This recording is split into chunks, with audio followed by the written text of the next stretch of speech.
suratul jumu'ati madaniyatun. Bismillahir rahmanir rahim. Ngol ɗo ko ngol madaniya. An ibn Abbas wa abi hurayra anna rasulullahi sallallahu alaihi wasallam kana yaqra'u fi salati al-jum'ati bi surati al-jumu'ah wal munafiqin. Yattama Abdullah ibn Abbas, yattama Aba Hurayra kadi wonde ne laaɗo Allah sallallahu alaihi wasallam ɓe laatinoke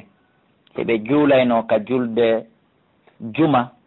heɓe juulirayno suratu jumu'ati ngol e suratul munafiqin. Haray ɗum ko teddungal imamuɓe meɗen ɓen hollali ko farilla yo ɗum waɗe, hollali kadi ko sunnatul muakkada yo ɗum waɗe. Kono haray kala imamuɓe tawɓe ko julnoɓe juma, ko waɗaɓe imamuɓe fi juma, haray ɗum no holli no concerni yoɓe hunjo suratu jumu'a e suratu munafiqun ka gollitirgol oɗo hadise ka ñentingol sunna ne laaɗo meɗen Muhammad sallallahu alaihi wa sallama. Hay so tawi juma be ɓe juulirali ɗum, kono awa hara jumaje goo ɓe juuliray ɗum. Yusabbihu lillahi, no subbihinanade Allah ma fi samawati, dendannagal koni konka kammuli, wa ma fil ardi, e kon konka leydi. Almaliki, kankoni lamɗon, alquddusi laaɓuɗo on, al azizi tedduɗo on, alhakimi ñeñuɗo on. Yo Allah lammin en, yo Allah laɓɓin en, yo Allah teddin en, yo Allah hokkoren hikma makko on. Walladi o kanko Allah woni o ba'atha niluɗo fil ummiyina e ɓe humin binneɓe, bi mana Quraysh Makka, windata janngata ko ɗum wiyete ummi hari ndeññande. Hande na ɓe ummi de, ko kanko ni imminɗo e ɓe rasulan nelaɗo minhum jeyaɗo e maɓɓe, o ɗo wiyeteɗo Muhammad bun Abdillah. Yatulu alayhim, himo janngana ɓe ayati ayaji Allah ɗen, o yuzakkihim, himo laɓɓina ɓe, wa yuallimuhumul kitaba, himo andina ɓe kadi deftere nde, wal hikmata e sunna o, mo andina ɓe Qur'an, himo andina ɓe sunna. ɗiɗi ko ɗi paire na seedayɗi. Qur'an tun gollitirtake e ɓaawo sunna marsa, sunna tun gollitirtake e ɓaawo Qur'an marsa, la budda ma'ahuma, feere o ala ɗi hawtindire kanji ɗiɗi. Wayni sikoni kanuɓe laatinoke kamɓe Quraysh Makka min qabilu, ko adi nelaɗo ne leede Qur'an jippine, la fi dalalin, hari ɓe nder majjire mo binin feeñude. Wa akharina, e woɓɓe goo kadi minhum immorde maɓɓe, lamma yalhaqu bihim, ɓen ɗon ƴeeŋi daale maɓɓe taw, bi mana ɓe tawtodiral, ko fanda ɗum ko génération men enen fewnditiɓe ɓen fewndu ɗo l'an 2012 e adiɓe en e sakkitiɓe en, bi mana kala tawɗo wuuri daale ene laaɗo yi daale ene laaɗo, kon woni ko fanda. O ho Allah azizu, kanko ni tedduɗon, alhakimu, kanko ni ñeñuɗo e ñawre makko nde. Moodi dalika ɗum ɗo fadlullahi, ko ɓural Allah ni yutimo okkangal ma isha mo yiɗi okkude, yo Allah hokku engal. Wallahu Allah dul fadli, kankon jom ɓural al azim mawnugal ngal. Masalul ladina, misal ɓen hummilu tawrata, rondaɓe tawratare nden, bi mana al yahuda, ɓe Allah famini tawrata, hunjini tawreta legoy awa, tumma lam yahmiluha, refti ɓe ronkinde gollitirde, ɓe gollitiri faaleji maɓɓe ɗin ɓe accinde. Misal maɓɓe ngal ka masalil himar, nan sifa mbabba, sifa mbabba yahmilu asfara, rondimba ɗiri, won woniri noon mbabba, sa rondimba ɗo dongil tew defte, sattata hamba fiine ɗon goɗɗum, sattata hamba janga ɗon goɗɗum ba gollitira, ɓe mana ɓeɗo al yahudaɓe faminaɓe tawrata, ronki gollitirde tawrata, won woniri noon ɗiɗiri nafata mba mbabba, ko neeɓi wo ko neeɓi, kono ni kadi koɓe hunji kon tawratare nden kadi nafataɓe. No concernigoy, no naatigoy ɗon kadi kala e men mo Allah famini Qur'anare nden, o ronkinde waajade, o ronkinde jannude, o ronkinde yañude, o ronkinde gollitirde, haray no hulɓini kan kadi wata o naati e misal ngal, saabu Allah subhanahu wa ta'ala na o rasisijo, wona sengo woto.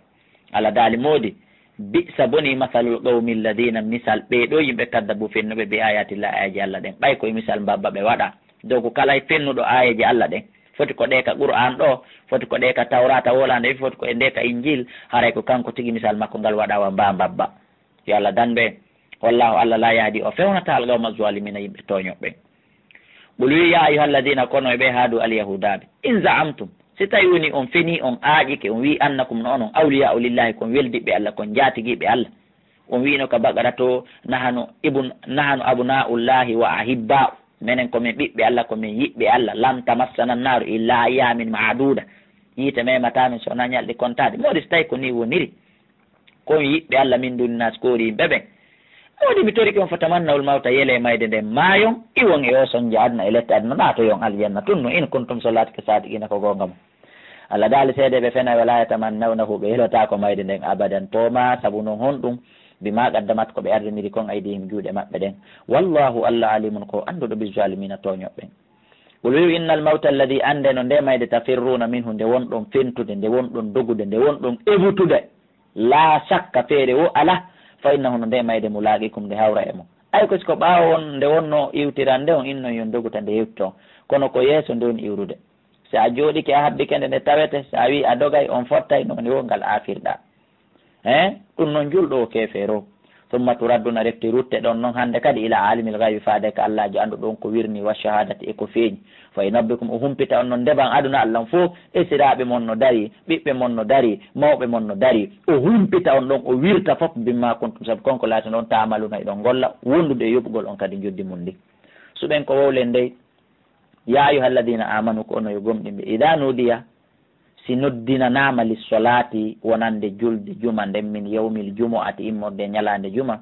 on acca e hakke ka tartil buyno wiya jum'ati wona jum'ati de ko jumu'ati ko damma woni ka hoore mim allah daali si noddinama wonande julde juma nden haray on torama on jeejama fas awyo on hittin yaccoɗon yahon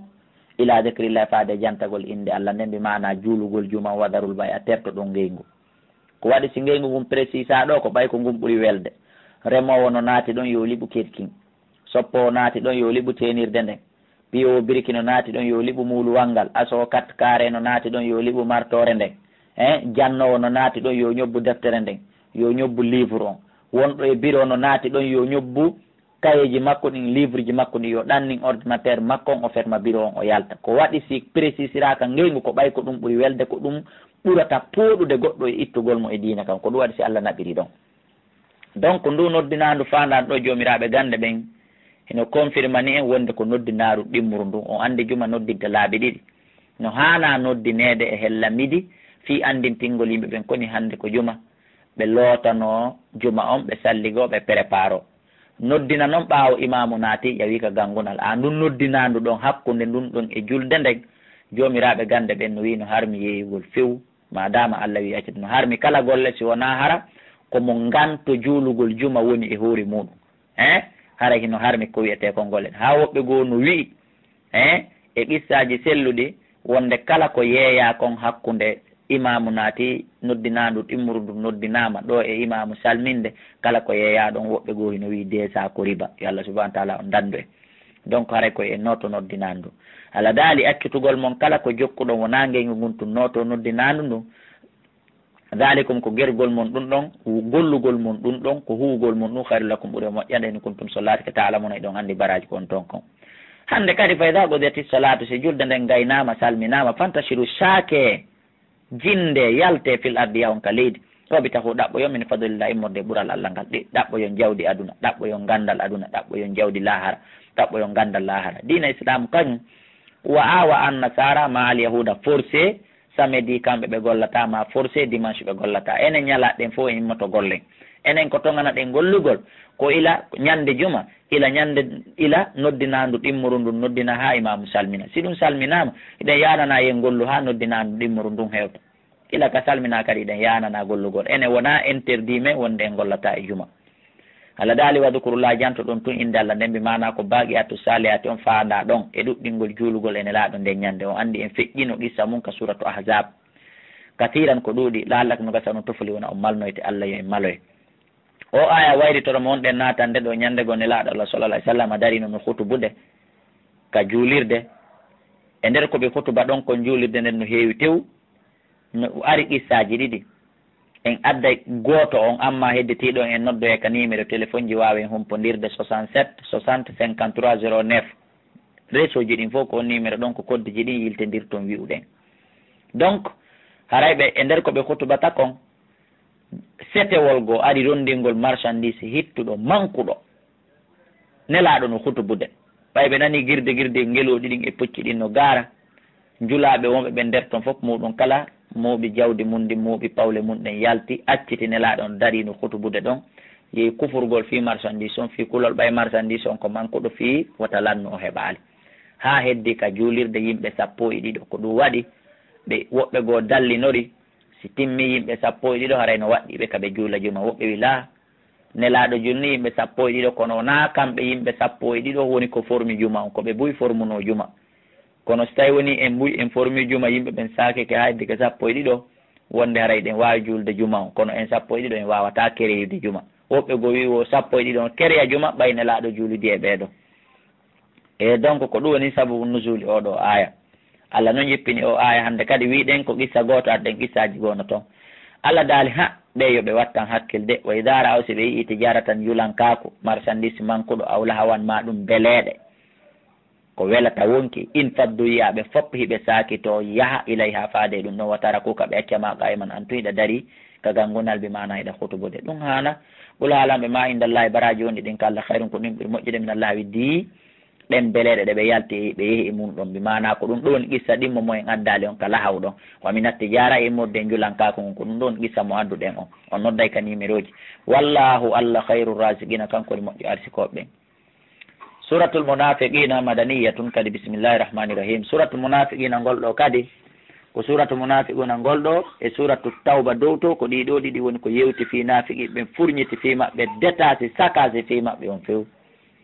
Allah daali bismillahir rahmanir rahim idha ja'aka al munafiqun si tawi woni nafiqiɓe ɓen ko ɗum woni ɓe arima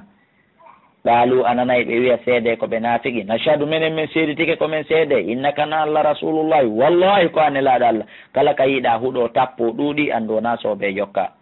wallahu tawi noon Allah ya'lamu himo andi innaka no Allah rasuluhu ko anelaɗo makko kono wallahu Allah kadi yashhadu himo seediti kadi innal munafiqina no nafiqiɓe lakade bona koɓe fenoɓe Allah hino andi ɗum.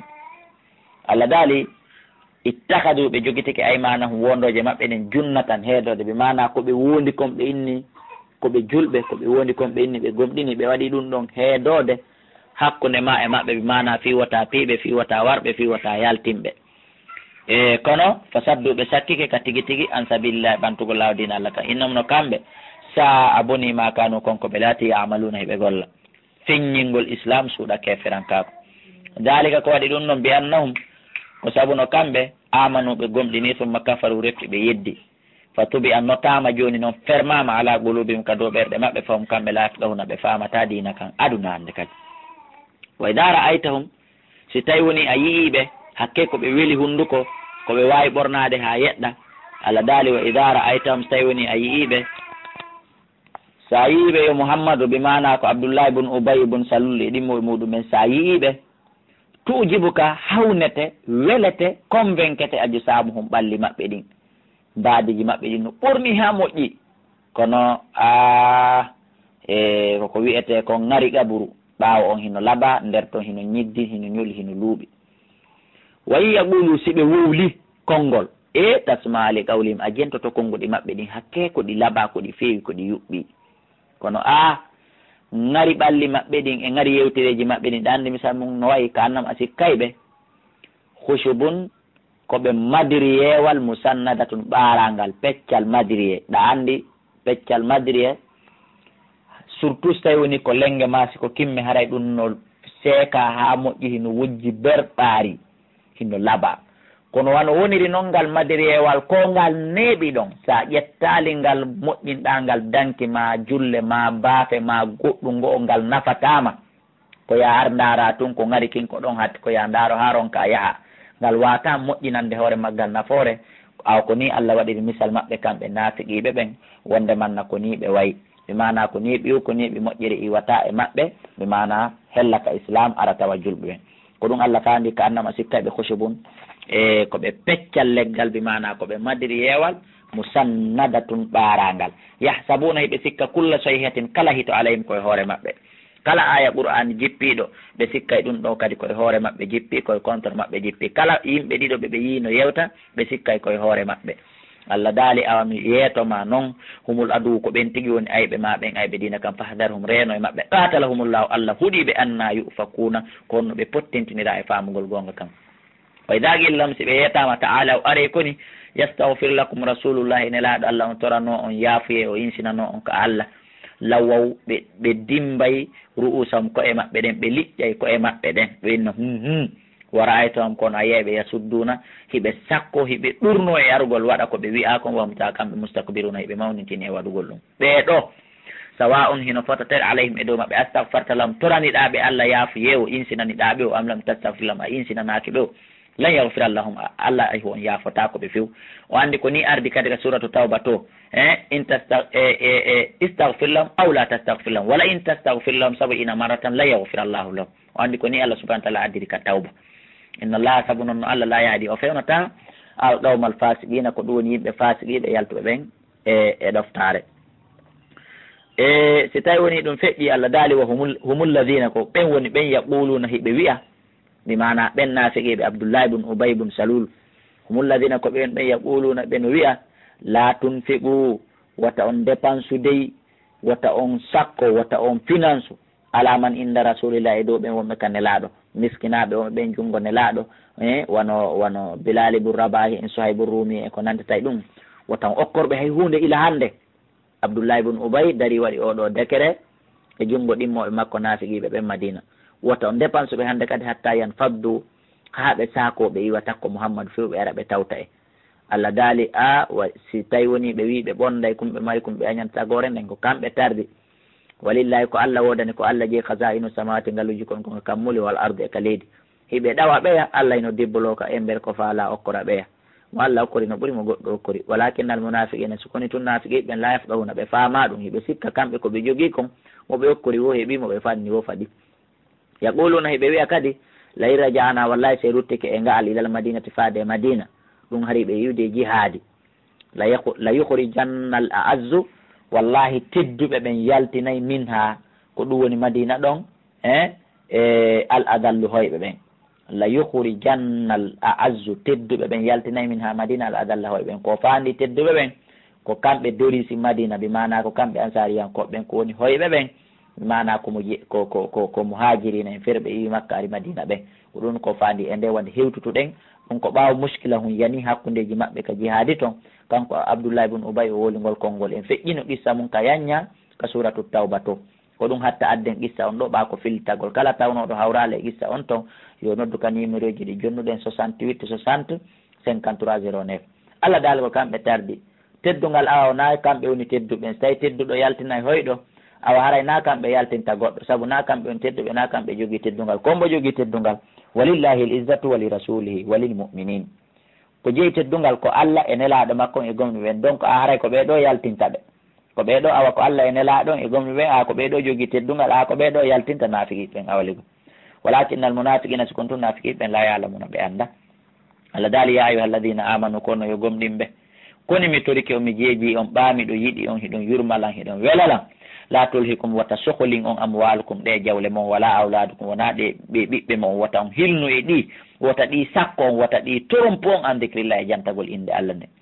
ɓeygure ma nden e jawle maɗen wata hilno ɗum ha waɓutu feƴƴire wata hilno ɗum ha suuma e feƴƴire wata hilno ɗum ha ronka jantade inde Allah nde so wona ɗum haray a borrama haray a hawki kanŋe a hocci koccu a hawki kanŋe a jogike kaaƴe ɗum noon ngunjulankaku men ɗe jawle men hiɗen andi ha ka ɗum ɗo sakki en e dina kan ɓeygure men nden hiɗen andi ha ka ɗum sakki en e dina men kan watten yiili nanen o wasiye ɗo e lawade wa man yaf'al dhalika kala huuɗo ɗum fa ulaika humul khasiruna haray ko ɓen ɗo woni perduɓe ɓen wa anfiqu dépense itte sadaka mimma razaqnakum yoga e konko men arsiki on koni min qabli ko adi an ya'tiya ahadakumul mawtu mayde nden arde tawa goɗɗo e moɗon ɗo e malakal mawtu arde tawa goɗɗo e mon fi wargol mo tawa o ittali noon sadaka himo marnole ko ittira sadaka fa yaqula o daro o innano he rabbi joomi jaka mi ittali sadaka miɗo duwali ittude sadaka lawla akhartani hanno nettinanalan ila ajalin qaribin ha ila jal ɓurgal ɓattade mi mana hanno accanalan ha janggo harami ma yaali ha janggo ma nettinanalan ha kikiɗe so tawi mayde nden ko bimbi ardi ma ñalor ma mi nettinanalan ha bimbi so tawi mayde nden ko kikiɗe ardi nettinana ndo ha e lajal ɓurgal ɓattade on sayi noon fa asoddaqa mi ittay sadaka duubul ko ɗum woni fa asoddaqa on yikkidde ɗiɗi no ari ka hoore soadu e ka hoore daad mi mana e ka hoore daal mi mana mi ittay sadaka duubul mone ko mi ittali kom mi ittay ittere mone ɗum ɗon wa kono mi laato no soali jiyaɓe moƴƴoy Allah daali tawa noon hande kadi o service mo o landi ɗo wonali hino waɗe hay niya ko o jogui kon wonali hino yoɓe ɓay laawike ko ɓaw yi mayde nden addi so wooli tawi walan yuakhir allahu Allah nettinanta nafsan wonki ida jaa si ari ajalu hal ajal makki on koki faala noon wadde moƴƴiri wo ma koki faala accude bone wo ma koki faala wadde bone wo ma koki faala accude moƴƴiri wo sila janggal ari Allah nettinantaki musidɓe julɓe Allah laaɓani e reedu poy itten jawle men ɗen sadaka financen diina kan e yimɓe diina kan ɗo e nde e mayde arde si mayde nden ari hay heɓuɗa feere ittugol sadaka feno ɗon jaɓatake wona fere ma e honno a wata wiide e mayde nde yilto fendo ɗon fiya ittu sadaka kala moƴƴere nde a huwale ha malakal mawti hewti laawike kala bone mo a accali a jooɗike e satagol e haamugol ko a anda hende tuma sintata ha ko arata simi acca haami waɗa ɗum ɗo simi acca ha malakal mawti tawdima e bone on haray ɗum ɗon kadi laawike joni noon ka jooɗi ɗen ɗo ma ka dari ɗen ɗo ka wonɗen jentade oɗo tafsir musidɓe julɓe hittinen accen kala ko en faalaka maydude e mum accen ɗum ka jooɗi ɗen ɗo kala ko en faala ɗen waɗude immo ɗen waɗen ɗum ka jooɗi ɗen ɗo haray ko ɗum to niɓa e andande malakal mawto arata wallahu allah habirum ko humpitiɗo bima ta'amaluna ko wonɗo gollude komi torki allah nde no malakal mawto ara yo taw hara kala moƴƴire nde duwa ɗen wadde en waɗi yo taw ka hara kala bone mo jokko ɗen yo taw hara en accitim toraniki en allah ɗum suratu taghabun nde simore ɗo kadi nde kadi ko innitirande fi ko wiyete kon dargal at-taghabun bimana ko ñalande sertigu ngol ɗo ko ngol makkiya e ko ngol madaniya kadi bimana ayaje ɗen hino jilli e maggol bismillahi rahmani rahim yusabbihu lillahi subbu hinaniki allah ma fi samati konkon ka kammuli wa ma fil arde konkon ka leydi lahul mulku ko allah waɗani laamu ngun allah ittu ka laamu ma hokkoramen laamu ma ngol lamminamen ya hayyu ya gayyumu ayi ha tampere soñjaka men woni ɗon ya hayyu ya gayyum hokkormen laamu ma ngon walahul hamdu kanko waɗani yettore nden howa kanko allah ala kulli shay'in dow kala wonde gadi ɗum ko wawɗo awa nanaygoy huwa alladi o kanko allah woni o halakakum taguɗo on nani fa minkum no e moɗon kafirun heferɓe yo allah dando en e duriyaji men ɗin tawe ɗen ɗon ko perdi wa minkum no e moɗon muminun gomɗinɓe yo allah tawnu en ɗon wallahu allah bima ta'amaluna e ko wonɗon gollude kon fof basirun ko sutiɗo khalaqa samawati kankon tagoɗo kam muli ɗin wal arda e leydi nden bil haqqi saabi gonga wa sawwarakum o mbadini on o formi on fa ahsana o labini kadi suwarakum mbaadi mon ndin ka nder reedu nene mo musidɓe julɓe ko rewɗon allah yettuɗon allah mawnin ɗon allah wono fanɗi ko allah waɗani on kon on watamo yoɓutude wa ilayhi ko faade ka makko almasiru no ruttorde nden yaalamu kanko allah imo andi ma fi samati konkoni ka kammuli wal ardi e ka leydi wa yaalamu imo andi ma to sirruna konkon ɗon suuɗude o ma to ulinuna e konkon ɗon feññinde wallahu kanko allah alimun ko anduɗo ɓe dati suduri gundoji ɓerde alam yatikum e arali on naba ulladina e habaru ɓen kafaru yedduɓe min qabili ko adi e awa min yeeto on nani fi yo joƴu e maɓɓe ɓen yedduɓe ko adi fa daɓuɓe dekkino wa bala amrihim bonɗum fiyake maɓɓe ɗen golle maɓɓe bonɗe ɗen walam nawdani ɓe adabu lette alimun musuɗe joƴe e maɓɓe yandi watan heɓu sifa ko ɓe heeɓi dalika ko waɗi ɗum ɓe annahu saabu koni kanat laatike tatim noddanaynoɓe rusulu nelaɓe maɓɓe ɓen bil bayinati hujjaji feeñuɗi fa qalu ɓe dari ɓenni abasharun yahadunana eke ereke ko ibnu adama fewnata en si allah no faala en fewi ko jinna waddatama malaika fa kafaru ɓe yeddi wa tawallaw ɓe hucciti astagnallah ɓe yondinori allah subhanahu wa taala bimana ɓe yondinori ko ɓe jogui kon e allah bimana ɓe hawki allah ɓe yondini fi allah on few ɓe terti fi ɗum ɗon wallahu tawi allah kadi ganiyun ko yondiniɗo fi maɓɓe tonin ka ɓe yondini ɗon fi makko hamidun ko yettiniɗo zama alladina feni ɓen kafaru yedduɓe ɓe inni allah yubatu ɓe immintintake ɓula alam ɓe bala ko fenade wo rabbi mi wondiri joomi allah tubatunna on immintinte ha gayna summa la tunabba unna retti humpite ɗon mbima amilton saabu konko laatino ɗon e ɗon golla kaduna wa dhalika wuri waɗugol ɗum alallahi kala yasirun kone wani ɗum mo metta fin wani mo wakkum bonjour faminu billahi so jaaɓi gomɗini e allah musidɓe an julɓe so jaaɓi gomɗini e allah wa rasuli e nelaɗo makko o wannuri e o annora bimana nde alqur'anare alladi nde anzalna nde min jippini gomɗini ɗi wallahu allah bima ta'malun kon ɗo gollude kon fof habirun ko humpitiɗo hunde o majjaka na fi de ɓamo fanki ma ɓa o nanguitirale fo himo andi yawma yajma'ukum ñande o moɓidiro en li yawmil jam e ñalande moɓodiral ɗum ko ñalande dargal dalika yawmu tahabun a ko nden ñalande woni ñalande sertigo bimana ɗum ɗon kadi e ɗum ɗon kadi ko inde ñalande dargal dalika yawmu tahabun ko nden ñalande woni ñalande sertigo yawmul jam'i yawmul hashri yawmul qiyama yawmul tahabun fumu ɗum ko inde bimana e ñalaɗe dargal yuhbinul kafiru bi nafsihi bimana ko ñalande nde kefeero aybinta hoore mum ahla e ɓeygode makko nde o hadami e kurkade makko nde wa manasiluhu e galle makko ɗen fil jannati kal aljanna wa yarithul mu'minu gomɗin ɗo bimana ronamo wa yuqalu wi'ama yuhbinul mu'min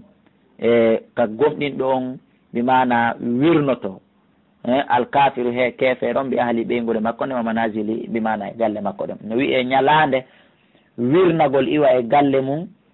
julɗo on ka wirnoto iwa e galle mum ɗen ka yiite ara e galle mum ɗen ka aljanna. ñalande nde keefeere on wirnoto iwa e galle mum ɗen ka yiite ara e galle mum ɗen ka aljanna. julɗo rona galle makko ɗen ka aljanna. no wiye kadi ñalande settigo fo muɗum no selli ka tafsir. wa man yumin billahi kala gomɗinɗo Allah wa yamal salihan o golli golle moƴƴe sikke o ala yukaffir anu Allah hoɓɓita itta e makko sayiati bakkatuji makko ɗi. wa yudkhilu Allah naadaymo jannati e aljannaji tajrino ila min tahti a sengole majjal anharu canɗi khalidina koɓe luftinteɓe fiha nder toon abadan dhalika alfawzu l azim ko ɗum ɗon malal mawnu ngal yo Allah okkor en ngal. walladina kafaru ɓen yedduɓe wa kaddabu ɓe fenni ɓe ayatina ayaji amen ɗen ulaika ɓen ɗon ashabu nari ko ɓe woni yimɓe yiite ngen khalidina koɓe luftinteɓe fiha e nder yiite ngen wa bisal masiru e yiite ngen boni ruttorde. ma asaba heɓata waɗata min musibatin immorde masiba ka leydi ɗo illa bidinillah sowona e dunga e Allah haray ko Allah hoddiri. wa man yumin billahi kala gomɗinɗo Allah yahdi galbawo Allah fewna e ɓernde makko nden. Allah fewna e ɓernde makko nden tindinande e huugol ko moƴƴi tun kono ko sarti ko ya gomɗin Allah. wallahu Allah bi kulli shay'in kala hunde alimun ko anduɗo. on torama on jeejama watullah ɗofte Allah saabu gollugol ko